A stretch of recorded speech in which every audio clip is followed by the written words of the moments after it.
Boa noite a todos. Meu nome é Ian Cartacho, sou graduando de História da UFRJ e participo do Laboratório de História Antiga da mesma universidade, o LIA, desde 2018. Sou orientando do professor Dr. David Valério Gaia e gostaria de agradecer à comissão organizadora do Congresso por aceitar minha comunicação. De forma a apresentar alguns comentários, possuo como tema a economia romana durante o final da República. Tenho como objeto de estudo a intermediação financeira, sua função social, seu papel no jogo de poder dos romanos e uso para perpetuar seu domínio no Mediterrâneo antigo. A presente pesquisa, que ainda está em fase inicial de desenvolvimento, propõe o estudo do caso de Caio Rabílio Póstumo, tendo ocorrido entre os anos de 54 e 53 a.C. da Era Comum. Póstumo foi um equestre acusado de peculato e extorsão, tendo sido intermediário de uma dívida junto ao rei do Egito, Ptolomeu XII. Foi defendido em julgamento pelo senador Marco Túlio Cícero, e essa defesa se tornou um livro intitulado Pro Rabílio Póstumo, e esse livro é a fonte primária utilizada na investigação proposta dessa pesquisa. A metodologia que venho fazendo uso, prioritariamente, é a análise de conteúdo, a partir do estudo de Laurence Bardin sobre a temática. No caso, a partir de uma leitura que visa exaurir os elementos inseridos em meu corpus documental, construindo uma organização que vise catalogar, com o uso de palavra-chave, elementos centrais aos meus questionamentos na investigação, compreendendo as limitações que o trabalho empírico, devido às limitadas fontes do período que tratem da matéria estritamente econômica, não se buscará fazer o uso do método quantitativo, logo de se estabelecer uma análise seriada sobre a temática. Devido a esse fator, se buscará desenvolver um método qualitativo de análise da fonte, mediante as contribuições inseridas na análise de conteúdo. A partir desse aparato metodológico, farei uso de duas traduções em duas línguas diferentes desse discurso de Cícero, tanto a edição da Gredos, em espanhol, quanto a edição da Lub Classical, em inglês. Compreendo que tanto a versão da Gredos quanto a da Lub são de grande qualidade, em nível historiográfico e inclusive filológico. Dito isso, a opção pelo uso das duas visa, em primeiro lugar, permitir uma análise comparada de ambas versões, assim como atender a uma necessidade de se fortalecer minha posição enquanto investigador, auxiliado pela qualidade presente em ambas, buscando um cuidado em particular com os respectivos conceitos traduzidos e com as estilísticas das edições. Para além disso, para estabelecer uma análise dialética do objeto estudado, a intermediação financeira, é central fazer uma exposição conjuntural da superestrutura investigada, tal qual uma análise de sua respectiva infraestrutura econômica, ou seja, analisar a organização e funcionamento da economia romana. Com esses elementos postos, será possível deter uma melhor compreensão do objeto trabalhado, o endividamento, as dívidas e a intermediação financeira. No caso, o século I antes da Era Comum foi um período de transformações no cenário político e social romano, marcado por disputas políticas, crises de crédito, crises de abastecimento e, potencialmente, crises sociais. Após as guerras púnicas, os romanos passam a deter uma dominação de fato imperial no Mediterrâneo antigo, inclusive chamando-o de Mare Nostrum. É um momento de crescimento da importância de comerciantes e emprestadores de dinheiro. É, portanto, um momento decisivo do crescimento da influência da ordem equestre nas relações sociais de produção em Roma. De forma a analisar cronologicamente, ocorreu em 89 antes da Era Comum, portanto, durante a Guerra Social, uma crise particular sobre o pagamento ou não de dívidas, que acabou com o assassinato do pretor encarregado do caso, tendo sido potencialmente assassinado por credores, por ter tomado parte dos endividados na contestação legal. Segundo David Guy, em seu artigo Credores, Devedores e os Poderes Públicos em Roma durante a Guerra Social, essa crise em específico sobre o pagamento ou não das dívidas e a discussão legal, amparada pela confusa legislação romana na época, não teve uma resolução favorável dos devedores. E mesmo anos depois, já durante a conjuração catilinária em 62 antes da Era Comum, potencialmente ainda não teriam pago plenamente suas dívidas. A própria conjuração catilinária teve justificativas inclusive de teor socioeconômico, sendo que uma das promessas de Catilina para angariar apoio popular era a abolição das dívidas, a Tabulae Novae, proposta eminentemente demagógica, de forma a atrair nobres extremamente endividados para seu lado na disputa com Cícero pelo poder em Roma. Inclusive, a Tabulae Novae, nunca levada a cabo durante a história de Roma, surge em outros casos, como o de Dolabella, ex-genro de Cícero, que, como tribuno da plebe, propõe também um momento de instabilidade política durante a crise na Alexandria, já durante a ditadura cesariana, anos depois.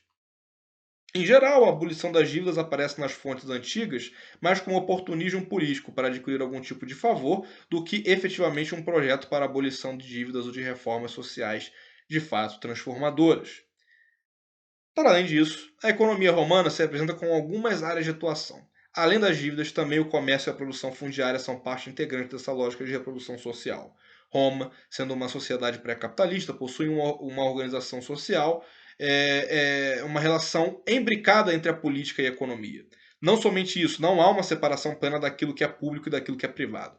Evidente que existiam propriedades particulares em Roma, como bens imóveis e móveis, mas suas relações sociais de produção, logo na economia, não havia propriedade privada que fomenta a infraestrutura como no capitalismo. Em síntese, não havia uma fetichização da mercadoria. Não havia uma reprodução social voltada para o consumo de mercadorias. A estrutura social romana tinha uma orientação ontológica social voltada para a exploração direta, ou seja, em suas relações sociais de produção, a principal forma de expropriação do trabalho era pelo escravismo, não havendo caráter voluntário, portanto privado, da exploração como concebida no Estado ampliado atual. Por conseguinte, nessa sociedade onde não há separação das superestruturas da sociedade política e civil, qual seria o papel dos intermediários financeiros? Ora, a resposta a essa pergunta se encontra na própria forma que os grupos dominantes de Roma praticavam sua manutenção de interesses. Segundo Cícero, no Tratado de Ofiques, o papel que deve ser desempenhado pelos cidadãos da elite romana não deve ser atrelado aos comerciantes ultramarinos, a qualquer tipo de trabalho manual e ao empréstimo profissional de dinheiro. Essas seriam profissões sórdidas, não dignas a um cidadão. Não à toa, Cícero apregou a filosofia do ócio das elites, entregadas apenas à reflexão intelectual, à discussão política e à posse de terras. Ideário que vai ser reproduzido por anos a fio pelas aristocracias europeias, com diferenças devido às mudanças das relações sociais de produção. A filosofia do ótio cum dignitate. Apesar dessa orientação ético-moral, argumentativamente ultrapassada, de caráter excessivamente conservador mesmo para a época de Cícero, é fato de que todos os senadores, a aristocracia romana, os ditos homens bons, tinham alguma participação nos negotium, naquilo que nego, o ócio, otium. Eles atuavam através de intermediários, ao que no dito popular corrente se chamava de laranjas. Se chama hoje, aliás, de laranjas. O impacto do papel que esses intermediários, negociadores, veneratores, entre outros, desempenhavam no final da República Romana, se intensificava pelo fato de Roma ser, segundo Paul Veyne, em História da Vida Privada, o império da propina.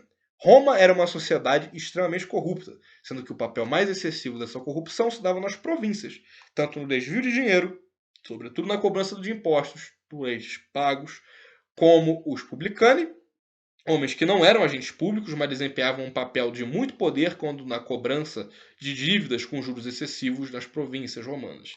Sendo que os intermediários, operando de acordo com os interesses do grupo dominante em Roma, eram uma ferramenta de dominação, uma ferramenta de uso da força e da coerção.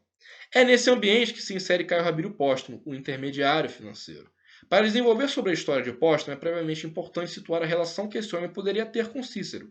Cícero, poucos anos antes, havia retomado daquilo que ele chamou em suas cartas a seu amigo Ático de seu momento mais difícil, seu exílio forçado, por ter agido de forma excessiva, condenando à morte outros romanos que participaram da conjuração catilinária. Cícero foi ameaçado por dois de seus inimigos, Gabínio, que viera a ser cônsul e, segundo Cícero, culpado direto pelo seu exílio, e Clódio, histórico inimigo de Cícero e agitador de milícias urbanas e de gladiadores. Com seu retorno do exílio, Cícero necessitava reforçar laços que ele já havia iniciado anteriormente quando cônsul, laços com os então homens mais poderosos de Roma, os triunviros César, Pompeu e Crasso. Cícero possuía laços monetários com César possuía dívidas com Cícero e em determinado momento o próprio Cícero adquiriu dívidas com César. Já com Pompeu, a relação com Cícero era mais estreita, apesar das críticas frequentes que ele, Cícero, fazia ao homem de origem plebeia, alçado à posição de senador influente e grande militar que foi Neo Pompeu Magno. Cícero tinha uma proximidade política com ele, justamente por ser forte representante dos optimates, os representantes dos interesses da aristocracia rural e conservadora de Roma, grupo ao qual Cícero nunca deixou se fazer próximo em sua trajetória política. Portanto, Cícero precisava fortalecer sua influência e bons tratos com esses homens que detinham o poder nos anos de 54 e 53 antes da Era Comum, para resgatar sua própria influência política e social frente à aristocracia de Roma. E como Póstumo se insere nessa história? Este havia emprestado dinheiro ao rei Ptolomeu XII, a mando de credores que potencialmente seriam ou ligados ou os próprios Pompeu e César. uma vez que esse rei específico havia sido deposto por uma insurreição no Egito, se refugiado em Roma, obteve vastas somas de dinheiro de homens como Póstumo, sob a promessa de um retorno vultuoso quando reempossado no trono do Egito como faraó. Fato que ocorreu com o apoio logístico e militar, assim como financeiro e político de Roma. Porém, tendo assumido a posição de faraó, Ptolomeu XII, como forma de pagamento, ofereceu a Póstumo um cargo público em sua organização estatal palaciana, para que dessa forma ele pudesse cobrar os impostos devidos da população mais pobre do Egito, que pagassem a dívida vultuosa adquirida pelo faraó. Além disso, Póstumo é acusado de ter tido relações financeiras com Gabínio, o mesmo que havia sido cônsul anteriormente. A acusação é que Gabínio teria sido o credor original da dívida com Ptolomeu XII. Vale mencionar que Gabínio havia sido acusado de malversar os assuntos públicos e de cobrar taxas de juros excessivas de dívidas nas províncias da Síria, poucos meses antes. Tendo sido, inclusive, defendido pelo seu antigo algoz, Marco Túlio Cícero. Em consequência dos fatos acima mencionados, Póstumo foi acusado publicamente de ter cometido os crimes de peculato, extorsão e de causar um tumulto no Egito, que poderia botar os assuntos de Roma naquele estado aliado em desalinho, e de utilizar vestes egípcias, sendo funcionário de um monarca estrangeiro. Sendo importante pontuar um fator cultural para os romanos. A questão das vestes de um outro povo não era bem visto, como a própria acusação denota, e o fato de um cidadão de Roma se tornar vassalo de um rei, de um rex estrangeiro, fato que por questões históricas da construção da República Romana é decididamente mal visto, como um cidadão que abrisse mão de sua própria condição humana e se rebaixasse até o papel de servir ao outro tal qual um escravo faria.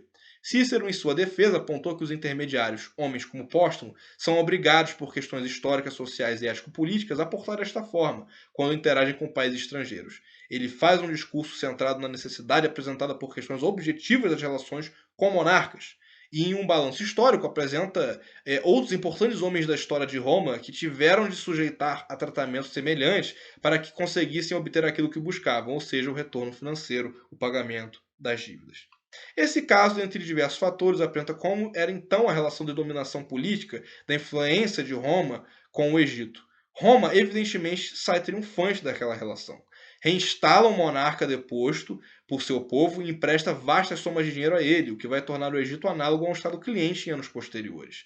Essas dívidas vão ter seu ápice em anos sequentes com a ida de César a Alexandria, onde toda uma crise é instaurada por conta dessas vultuosas somas de dinheiro emprestadas a Ptolomeu XII.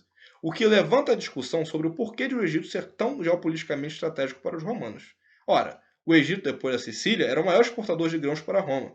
Era evidentemente interessante para qualquer grande político de Roma garantir boas relações com o Egito. Ou, como fizeram César e Pompeu, instaurar um faraó que fosse absolutamente dependente deles, acabando por ser uma dívida maior que a questão financeira. Então, sim, uma crise grave no Egito que pudesse impedir Roma de receber seus grãos levaria à fome em Roma. E essa interdependência materializada em uma dura dominação de Roma vai ser um ponto fulcral na análise da função social que homens como Póstumo detinham nesse jogo de poder no Mediterrâneo Antigo. As potenciais conclusões para esses comentários sobre a questão dos intermediários e de Póstumo podem ser as seguintes.